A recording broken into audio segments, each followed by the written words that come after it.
My name's Victoria Smith and I'm the owner of Take the Lead Canine Training. What I want to talk to you about in my video today is the philosophy behind my dog training. I'm not really going to get on the topic of tools or really obedience commands or things of that nature, the technicalities of dog training. What I really want to talk about is the philosophy behind it and the idea that dog training is not simply something that you do a little bit every day or a couple times a week to get a well-behaved dog. Ultimately, dog training should really be called dog lifestyle. Just like people who exercise regularly, eat right, have relationships, have obligations throughout the week, go to church on Sunday, people who have set routines have a particular lifestyle to uphold. And that is where dog ownership is very similar. Dog ownership truly is a lifestyle because you have a relationship with your dog. You see them every day. They live in your house. They're part of your family.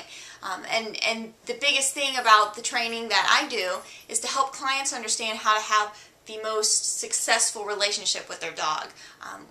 There's this ongoing appearance of behavior problems that people are finding with their dogs, partially because we as humans don't necessarily understand how to live successfully with a dog.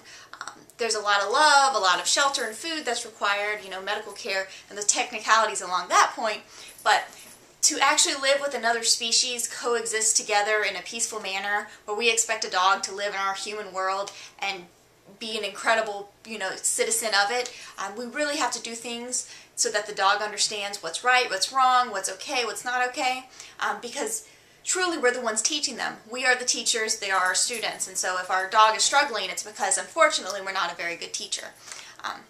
It's really easy though to start to communicate with your dog when you start to relate to your dog a little differently. It's not just master and pet or I'm mommy and you're my baby. It's really pack leader and pack member. These dogs have social hierarchies when they get together, and when we bring them into a human household, we are part of their social hierarchy. A lot of it just really depends on where we put ourselves with our dogs. That's why this talk of pack leader is so important, because we are the guiding force for our dogs. We need to let them know what is okay in life and what is not. You can't chew on the computer cord. You can't run out the front door into the street. You're living in our world.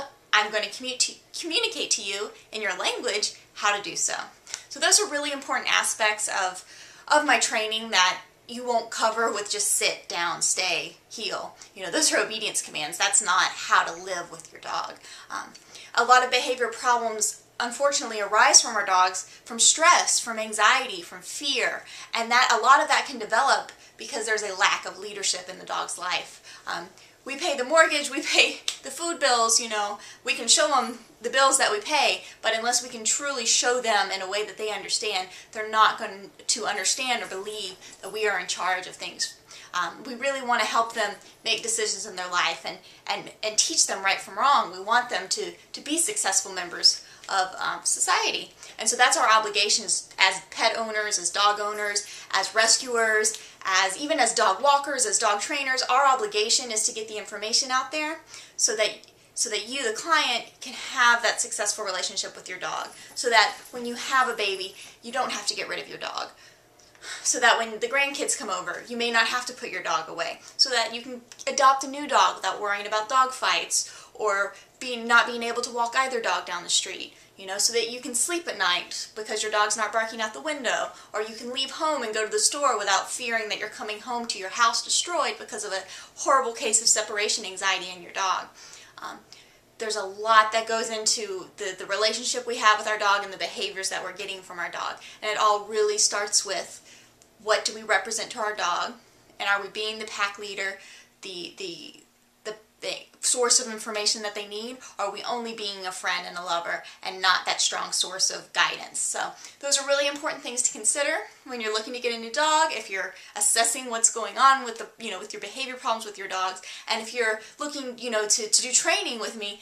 Those are going to be huge things. Practicing your obedience commands is important, but being able to relate differently with your dog and understand that you're going to have to be the pack leader for your dog, you're going to have to be in charge, and you're going to have to set rules, boundaries, and limitations so that your dog truly can understand how to exist in our world. They don't come out of the shelter knowing what to do. They don't come out of the whelping box knowing what to do. We have to show them. That's our responsibility as pet owners. I'm here to help you do that. So thank you so much for watching, and I'll talk to you soon.